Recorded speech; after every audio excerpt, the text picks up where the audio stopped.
Welcome to an amazing journey through the history of one of the most fascinating empires in the world, the Ottoman Empire. For over 6 centuries, the Ottomans ruled vast territories across Europe, Asia, and Africa, shaping history through their military power, cultural achievements, and economic influence. From their humble beginnings as a small tribe in Anatolia to their rise as a global superpower, the Ottomans left an enduring legacy. But no empire lasts forever. We'll uncover how they rose to glory, expanded to dominate the ancient world, and eventually faced decline. Prepare to be amazed as we dive into the incredible story of the Ottoman Empire. The story of the Ottoman Empire begins in the late 13th century in Anatolia, a region in modern-day Turkey. At the time, the area was controlled by the Seljuk Turks, but their power was fading due to internal struggles and the pressure of Mongol invasions. This created a power vacuum, and many small Turkish tribes began to emerge. One of these tribes was led by Osman I, a charismatic and ambitious leader. Around 1299, Osman declared independence from the Seljuk Sultanate and began expanding his territory. His tribe was small, but Osman was a visionary. He used clever strategies and alliances to gain power. The Ottomans were named after him, as Osman in Turkish is pronounced Ottoman. Osman's rule laid the foundation for what would become a vast empire. His successors continued to expand the territory. His son, Orhan, became the next ruler and took the empire to new heights. Orhan's biggest achievement was capturing Bursa in 1326, which became the first capital of the Ottoman Empire. Bursa was strategically important because it was a major trade center and gave the Ottomans access to new resources. Under Orhan, the Ottomans also crossed into Europe for the first time. They captured Gallipoli in 1354, opening the door to the Balkans. This was a turning point that allowed the empire to grow beyond Anatolia and become a major player in European politics. One of the reasons for the Ottomans' early success was their innovative military system. They created a professional army that was far more advanced than those of their rivals. A key part of this army was the Janissaries. The Janissaries were an elite force made up of boys taken from Christian families through a system called devshirme. These boys were converted to Islam and trained to become highly disciplined soldiers. The Janissaries were known for their loyalty to the Sultan and their skill in battle. They used advanced weapons like muskets and cannons, making the Ottoman army one of the most modern in the world at the time. This military advantage allowed the Ottomans to conquer new lands quickly. Another innovation was their use of naval power. The Ottomans built a strong navy that helped them dominate the Mediterranean Sea. This control over key waterways allowed them to expand their influence and secure trade routes. In 1453, the Ottomans achieved one of the greatest victories in their history.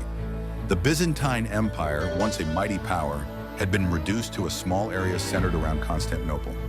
This city was strategically located and highly fortified, making it a prized target for the Ottomans.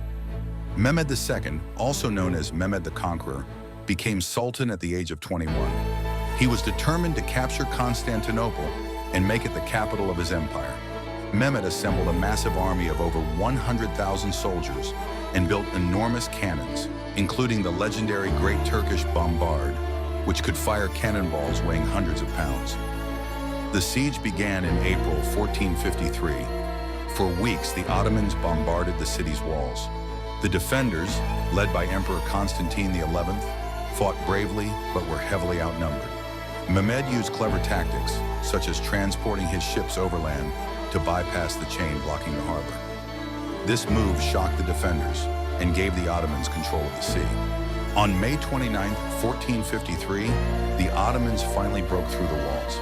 Mehmed entered the city and declared it the new capital of the Ottoman Empire. He renamed it Istanbul and transformed it into a center of culture and trade. The fall of Constantinople marked the end of the Byzantine Empire and the beginning of a new era for the Ottomans. The Ottoman Empire reached its peak during the 16th century under the rule of Suleiman the Magnificent. Suleiman became Sultan in 1520 and ruled for 46 years. His reign is often called the Golden Age of the Ottoman Empire. Suleiman expanded the empire's borders to their greatest extent. His conquests included large parts of Hungary, Iraq, and North Africa. One of his most famous victories was the Battle of Mohacs in 1526, where the Ottoman army defeated Hungary and opened the way to Central Europe. Suleiman was not just a warrior, he was also a statesman and a patron of the arts. He reformed the legal system, earning him the title Suleiman the Lawgiver. He ensured justice for all his subjects, regardless of their religion or background. Under Suleiman, the Ottomans became a center of culture and learning. Beautiful mosques and palaces were built, including the Süleymaniye Mosque in Istanbul. The empire also became a hub for trade, connecting Europe, Asia, and Africa. Suleiman's navy, led by legendary Admiral Barbarossa, dominated the Mediterranean, making the empire a maritime superpower. During this time, the Ottomans were one of the most advanced and powerful empires in the world. After Suleiman's death in 1566, the empire began to face challenges. Weak leadership became a major problem, as many of the sultans who followed Suleiman were inexperienced or uninterested in ruling. This led to corruption and inefficiency. At the same time, European powers were becoming stronger. The discovery of new sea routes to Asia bypassed Ottoman-controlled trade routes, weakening the empire's economy. The Ottomans also suffered military defeats, such as the Battle of Lepanto in 1571, where a European coalition destroyed the Ottoman fleet. By the 18th century, the empire was in decline. Nationalist movements began to rise in the Balkans, leading to rebellions and the loss of territories. The Ottomans were also referred to as the sick man of Europe because of their inability to keep up with the advancements of European powers. The 19th century brought further decline. The Ottomans lost key territories in wars with Russia, Austria, and other European powers. Nationalist movements in Greece, Serbia, and other regions led to independence for many of these territories. World War I was the final blow. The Ottomans joined the war on the side of Germany and Austria-Hungary, but were defeated. After the war, the Treaty of Sèvres in 1920 divided the Ottoman lands among the Allied powers. In 1923, the Ottoman Empire officially ended. Mustafa Kemal Ataturk, a revolutionary leader, founded the Republic of Turkey and introduced modern reforms, breaking away from Ottoman traditions. The Ottoman Empire may be gone, but its legacy is still felt today. Its influence can be seen in the architecture, food, and cultures of the countries it once ruled. The empire also showed the world how to govern a diverse population and contributed to art, science, and trade. The story of the Ottoman Empire is one of ambition, glory, and challenges. From humble beginnings to ruling vast lands, it shaped history in ways that still resonate today. Thank you for joining us on this journey through history. Don't forget to like, subscribe, and share for more amazing stories from the past.